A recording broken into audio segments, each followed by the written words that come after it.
Hello, welcome back to Rogue Radio. I'm Sarah Jane. So this is part 2 of my testimony, and it's gonna be even more deep. I just listened to the one that I finished, and I realized that I left some stuff out that that was kind of important. So I'm gonna go quickly into like my childhood, like my spiritual childhood, I guess. I could say that, like, within church.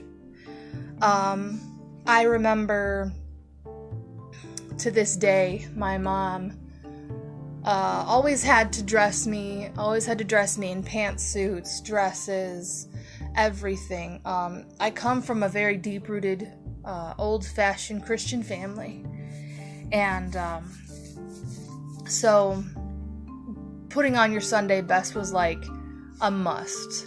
And I was a very creative child, and I had paint stains on my pants, ink stains on my pants, and colored on my shoes and wrote on my pants and everything. And that was just me expressing myself, because I always wanted something different to wear than everybody else. And I remember I always hated my mom dressing me. I always hated the fact that my mom always had to make sure that I looked nice. And that is something that I don't believe that being a follower of Christ is supposed to be, is to look nice all the time and look the part of a Christian and everything. Because, I mean, if you look in the Bible, you don't see, you don't actually read about Jesus in a 3-piece suit preaching. You don't see that cleanliness is next to godliness in the Bible. That's not in the Bible. Jesus was a man who traveled everywhere, walked everywhere, had a beard, because, I mean, the only deduction from my point of view is that he was Jewish, so he probably had long hair and a beard. And we all know that image of Jesus in a white robe and sandals. Well, if that's true, why are we so absorbed into looking nice in church, when Jesus was probably the most dirtiest and smelliest and scraggliest man, talking about the love of his Father and how much God loved everybody and preaching the gospel? I mean, the man hung out with thieves and liars most of the time. You honestly don't think he, looked the part? I mean, they were in Israel. It was hot. It was dusty. It was dry. Yeah, Jesus got dirty. I don't think people like thinking about that either, because it's like, oh, no, Jesus was clean all the time, and, because I don't know why we think that holiness is about cleanliness, because it's not. You don't look holy. There is no image to holiness except for Christ himself, but humanity has decided to adopt cleanliness as godliness, and it is disgusting to me. And that's one of the reasons why I absolutely hated church, was because of how religious it was. And when I say religious, I mean how things looked, how people acted, what they said. It's all about what should be seen and what should be said and how we are supposed to act, instead of how we really are. And I'm gonna preach a little bit, just a little bit, okay, to all of the churches in my city, in Toledo. I just want to say this: get it together, for one. Okay? It is not about how you look. It is not about how many people are in your congregation. It is not about that. It is about caring about the condition of somebody's heart in your congregation. It is not about the condition of your clothes. It is the condition of someone's heart. So if you see a homeless man walking into your sanctuary, are you going to scoff at him? Pastors? I mean, the congregation follows the example of the pastors. What are you doing? If a homeless man comes in, he's dirty, he's smelly, and he just wants to hear about God, are you accepting him as he is? Or are you going to be like, oh God, he's ugly, he's just disgusting, why is he here? Oh my God, he's popping my bubble. If you care too much about how he looks, then you're probably religious and you probably really need to get your stuff together, honestly. That's all I'm going to say. So, get it together, church. This is not okay, because you're losing souls. Anyway, well, that's one of the reasons why I absolutely hated church. It's because, for one, I had to act a certain way. I had to look a certain way. My family always gave me dresses and pantsuits, old lady pantsuits, okay, for me to wear at church. And oh my God, it just infuriated me because all I wanted was to dress myself. And I did not dress myself until I was like 13. And even then, my family was like, oh, you should wear this and that. And I felt pressured to do it. And I was the only person wearing a dress in a youth group Sunday school. I looked ridiculous. And I felt embarrassed. Like, I can't look like everybody else. I don't know why. It's not, I didn't like it. I still get passionate about it. I'm like, why did my family do this to me? Like, there has been one time where I think I tricked my family, my mom and dad, at this point. Because I wanted to wear what I wanted. And I thought this outfit was really cute, even though the pants were ink stained. And it was like the 2000s, so I had like those like fuzzy sweatpants on and this cute little pale pink top. And I had a Newsboys hat on with the same color as my pants. And I thought I looked cute. But I also had like sneakers that I painted, like colored on and stuff.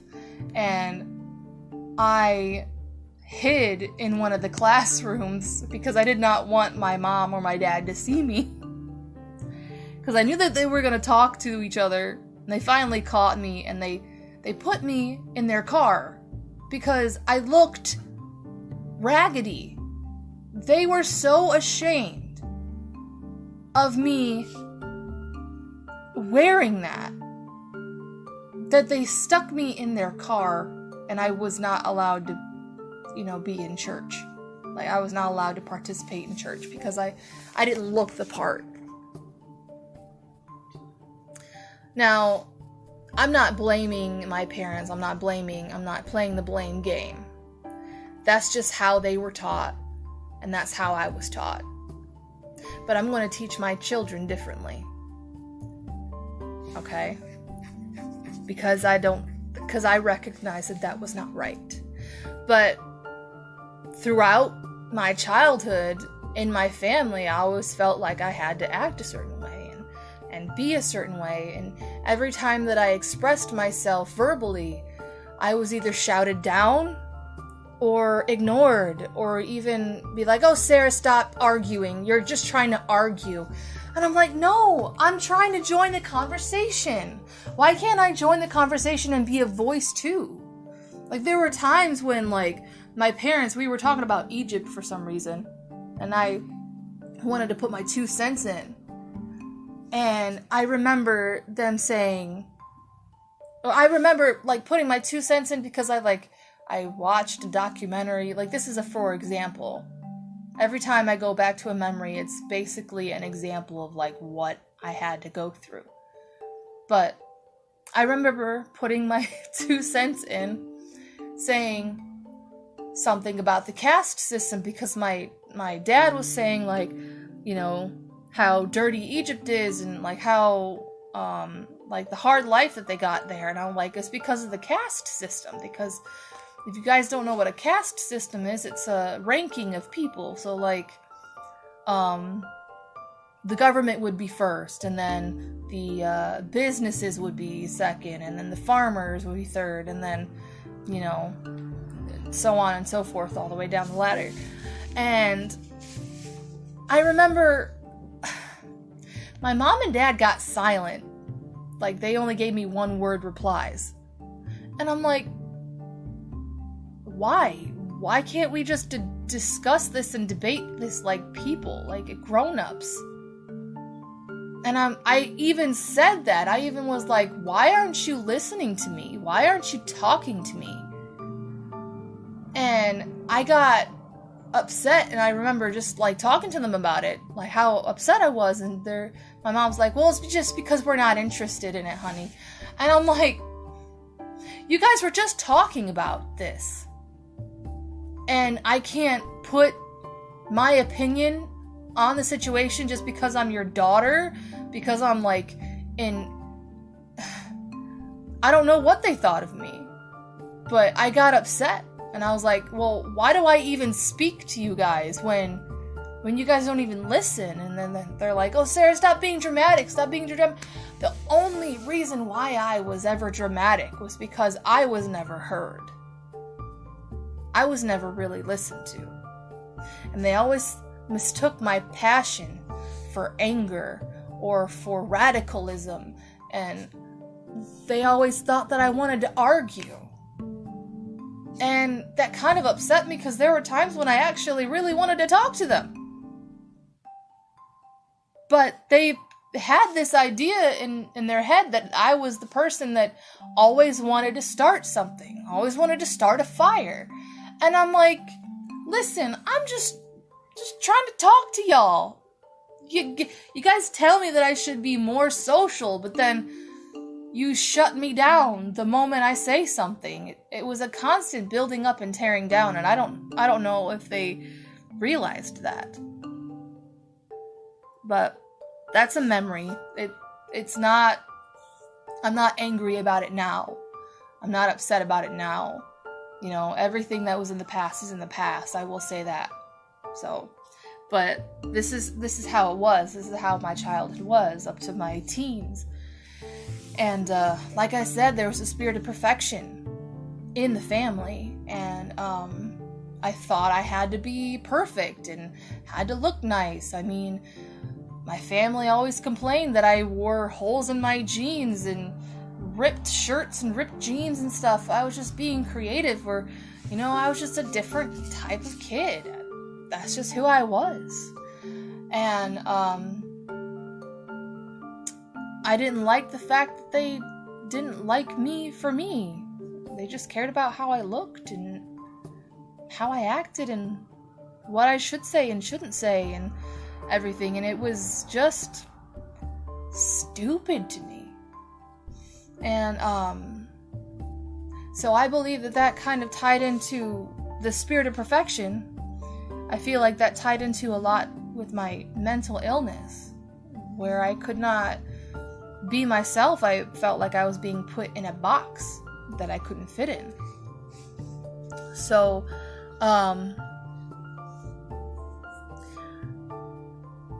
to pick up the story where I left off, I was in a psych ward for 5 days. And I was on medical leave to the people in school, to like the official people in school, like the principal and everything. So I think they kind of knew what was going on, but they also didn't very much. I don't know. But I remember getting there and seeing the other kids. And the first thought that came into my head was like, I don't belong here. I don't belong here. Because there have been people there have been kids that had actually tried to kill themselves. One of them actually tried to drink Drano. And because they had like a problem with their mom or something like that. Other two, they just tried to hurt themselves for whatever reason. Another girl, tried killing herself because she claimed that there was a ghost girl in her house that told her to. And it was very strange and very, very scary for me to, because I'm the only person that I knew of at that time in there that actually just thought about killing myself. I never really acted upon it. And so that's why I was like, I don't belong here. I'm just depressed. All this stuff. And I remember the first 2 days you're on suicide watch, meaning they take your belongings and put it in a locker. I wore a scarf there and they had to take it from me so I wouldn't hang myself.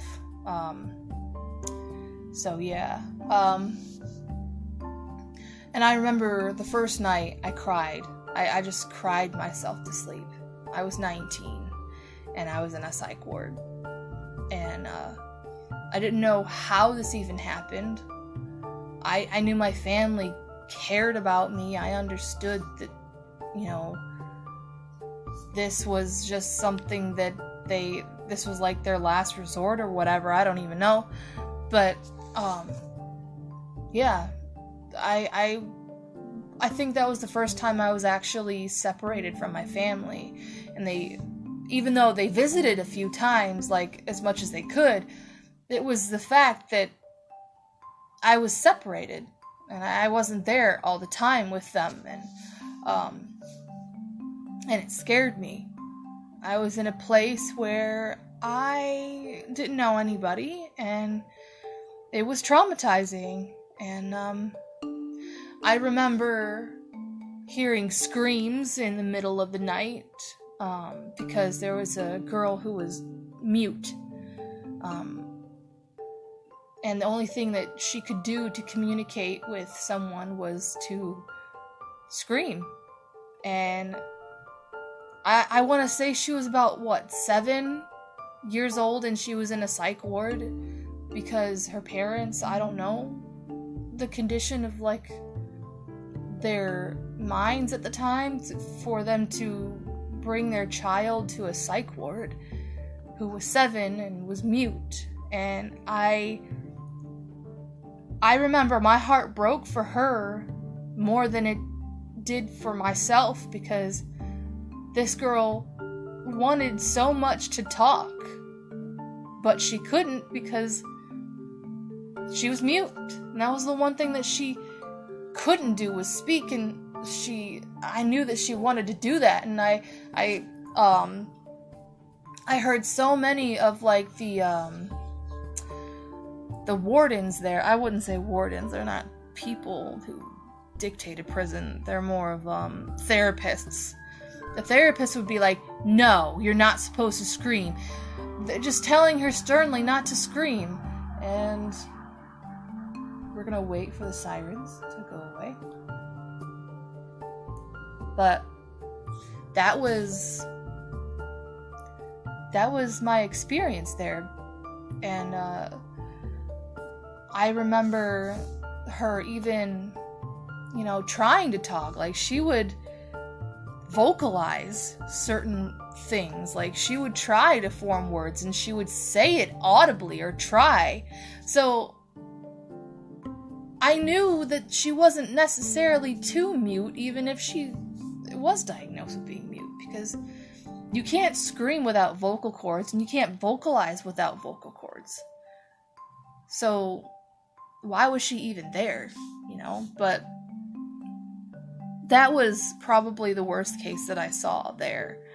And every day was the same. We had occupational therapy, which was art. We had school, and the teacher really didn't do much. We had lunch. We had group activities. We had every meal of the day. And then at the end of every day, we would talk to a therapist. And I remember even being interviewed by the UT students there, because they never saw a case like mine where they had, how do I say this? They didn't necessarily see a case like mine. I'm not sure what that necessarily meant at the time, but I was in a classroom full of UT students asking me questions about my mental illness and my mental state, and I was also talking to them about Christ.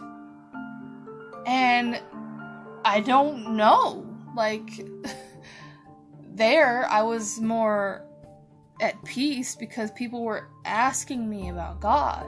I don't know. I was ministering to people even though I was in this mental state, which kind of astounded me. Or it astounds me now that I'm kind of going back through this. But every day we went and saw a therapist, and this therapist, he was Hindu. He had a Sikh turban on, and he would talk to me one-on-one every day at the end of every day. So I remember one day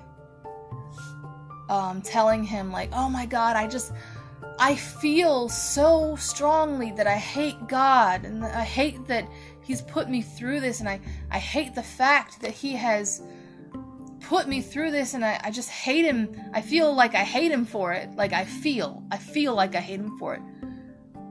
But then I said something else. I said, I know I don't, though. I know I don't hate him.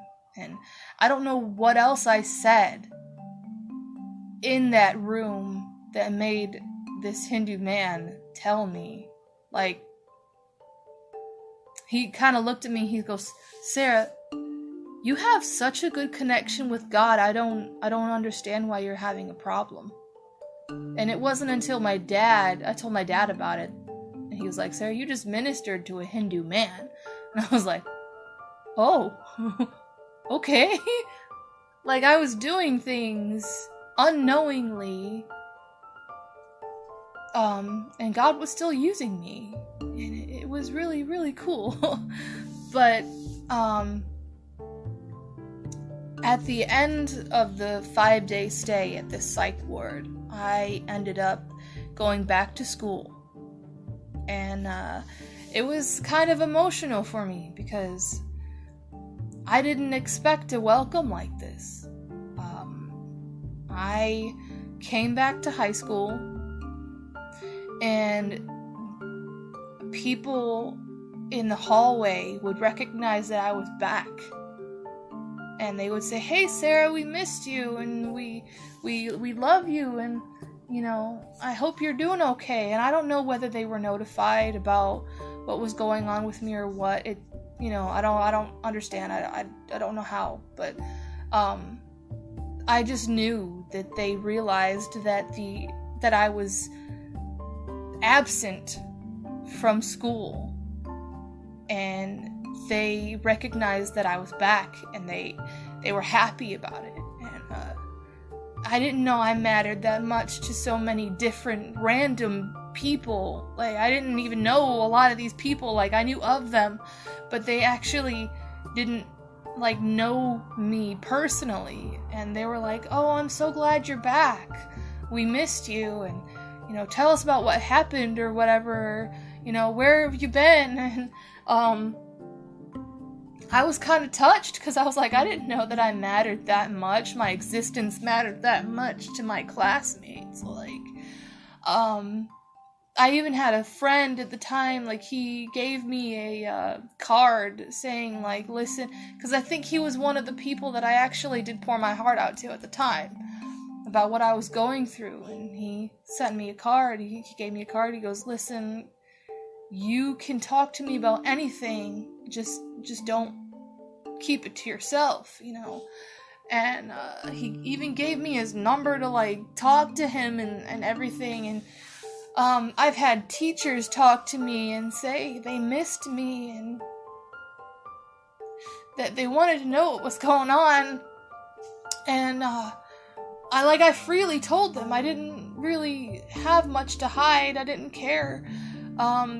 There was a biochemistry science partner that I had, and he got up and he was like, let's give Sarah a big hand for coming back. I'm like, you really don't gotta do that, but thank you. But it kind of made me recognize, like, how much I mattered to people in general. Like, I didn't know that I mattered to my classmate. I didn't know I mattered that much to anybody there, because I felt so invisible there. Yeah. I even ended up telling a couple of my friends of, like, where I was at during lunch, and they didn't even bat an eyelash. They're like, Sarah, just don't be alone. Like, don't go through this alone. Like, we're super serious. We love you. We don't want to see you go through this. Like, even my own friends that I was hiding this from did not even care what I was going through. They just wanted to make sure that I was okay. And I love every one of them for it. I do. Everyone that kind of saw what I was going through at the time, whether you listen to this or not, you matter so much to me, and I love you guys so much for what you did. Anyway, I'm gonna calm down for a minute, because that's not the end of it.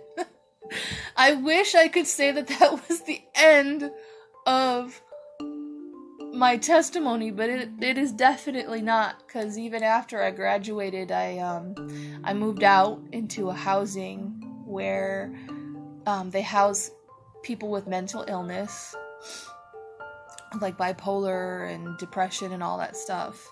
And it's a program to help people get up on their feet and go out into the world and make something of themselves. And I still live here now. And so yeah, but I ended up going into a school called Paul Mitchell, and it was for cosmetology, because I loved makeup. I loved, like, painting my face and stuff like that, and I found out that they had a class there for special effects makeup, and I ended up enrolling, and I went to orientation and, to get everything ready, and then I put in my application and my proposal and my headshots and everything. And that day after orientation, I had a nap. I took a nap, and I had a dream about the person who was holding the orientation, my recovery coach at the time, and then 3 other people in this room. And they were laying hands on me and praying over me. So that was, I think that was God's way of saying, okay, you're on the right path. Keep going, And so I ended up enrolling. I still had that perfectionist spirit. At this time, I had a, I'm not going to speak too much about anything other than my education, but at this time I cut off a lot of the friends that I had at the time. Not the friends from high school, although I think at that time we kind of just grew apart. But I remember I just kind of cut off everybody that had, just kind of didn't have my best interest in mind, or at that time that's what I thought. I know now it was just because they wanted to see me grow, and I took offense to them wanting me to grow.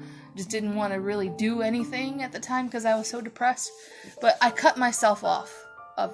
from them, and I was isolated. I isolated myself. I had anxiety attacks a lot, and like I said, when I was cutting somebody's hair, I always had this perfectionist spirit that I had to be perfect at it, that I had to be like really good at it. And there were times when I had thoughts of like, oh, Sarah, I hate myself because I didn't do this right, or I didn't do that right. I mean, as a cosmetologist, as a hairdresser, you will mess up at least a few times. That's just how it is. That's a learning experience that I've taken from school. But I remember there were times that I would have my hands behind my back, and I'd be so mad at myself, and I would poke myself with my shears. And yeah, that's kind of where the cutting comes in. I was so isolated, and I felt like I was a big problem to everybody at the time. And I'm sorry if this is a trigger warning to anybody. I'm not going to go in too much detail with it, but if you are triggered with anything about, me talking about cutting myself or anything like that, I would suggest that you turn off the podcast or skip it until, I don't talk about this. But I ended up having so much emotion and so much shame and so much feeling like I didn't matter to other people that I used to cut myself with my shears. And I only did it twice because the second time it really scared me. I honestly thought I was gonna die. But I only laugh at it because it was just because, like, it wasn't even that deep. It didn't, like, bleed that much. But, okay. I'm not gonna go into that. But, I cut myself twice with my shears. There were 2 times that I did this. And I didn't want to tell anybody. And I definitely didn't want to tell my parents about it. Although my mom did find out. But I remember I had to do this myself. I had to come forward myself. So I ended up going to one of my teachers at the time. And I don't know if, it's highly unlikely, it's highly unlikely that she'll ever hear this. But you know who you are. And if you're listening, I just want to tell you, thank you. You probably saved my life. And I absolutely love you for it. But I came to her, and I'm like, can we talk privately? And I told her, and I showed her my scars. And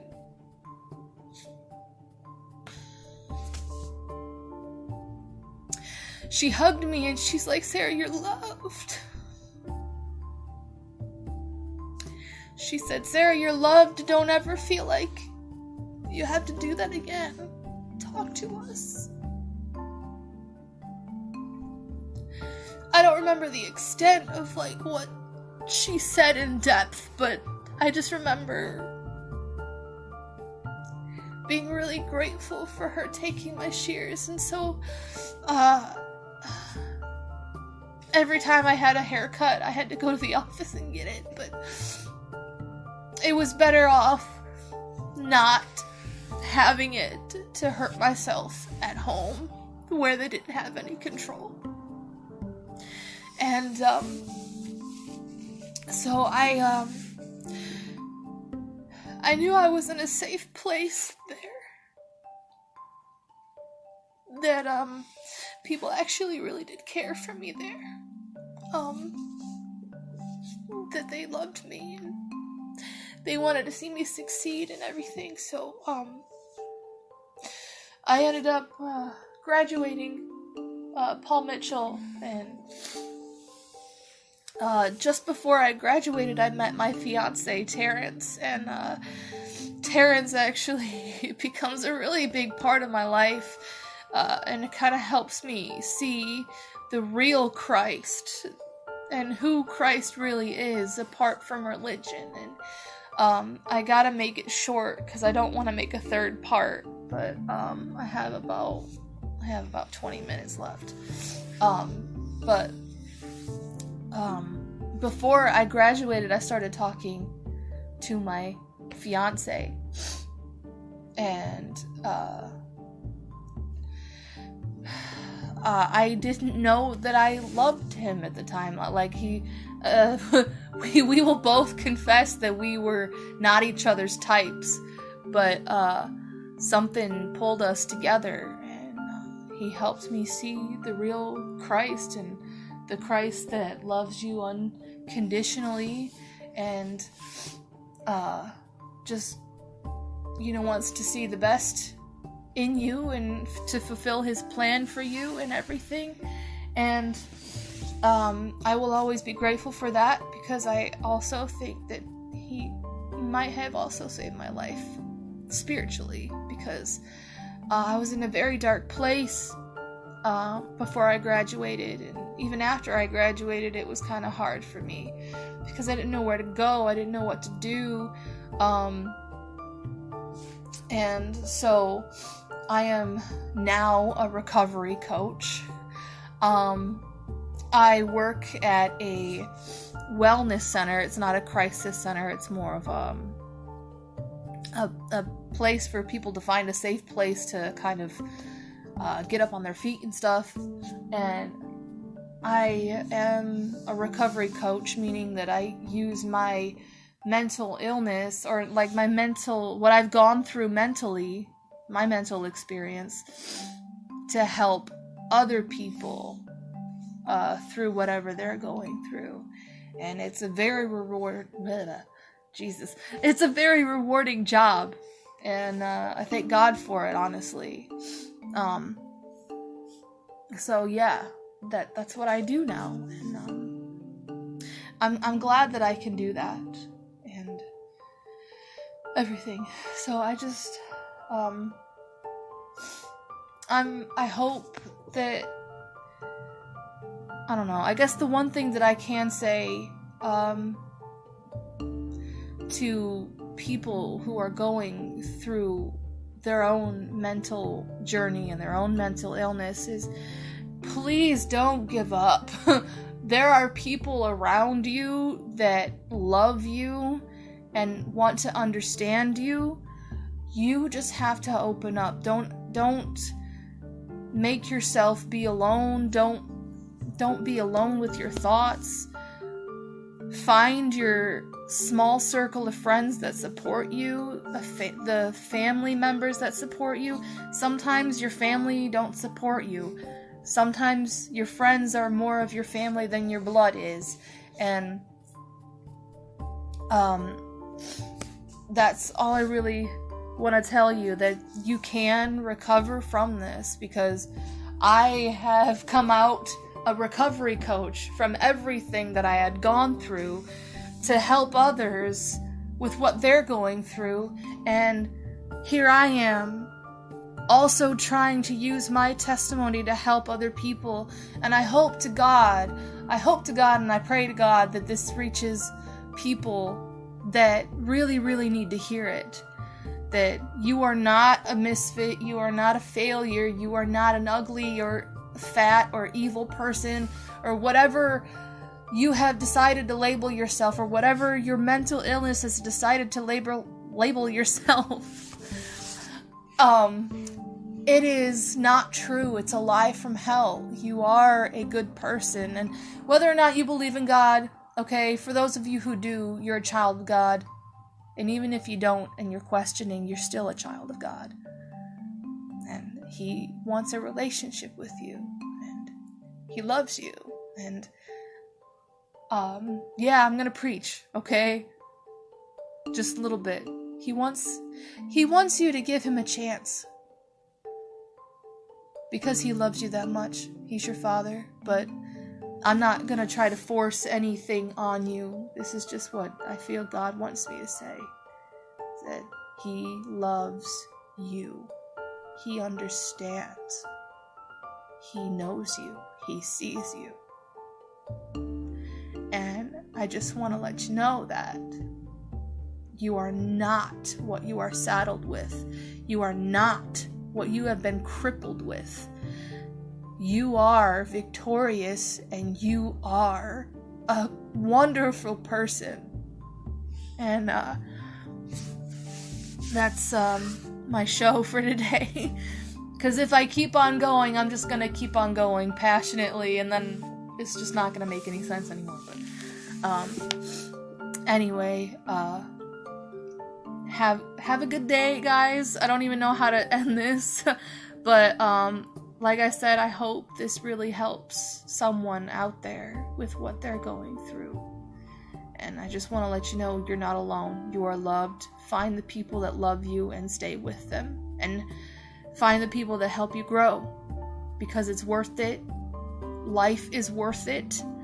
No matter where you are, no matter what you come from, no matter what you've done, there's still hope for you, as long as you allow it to be enough for you.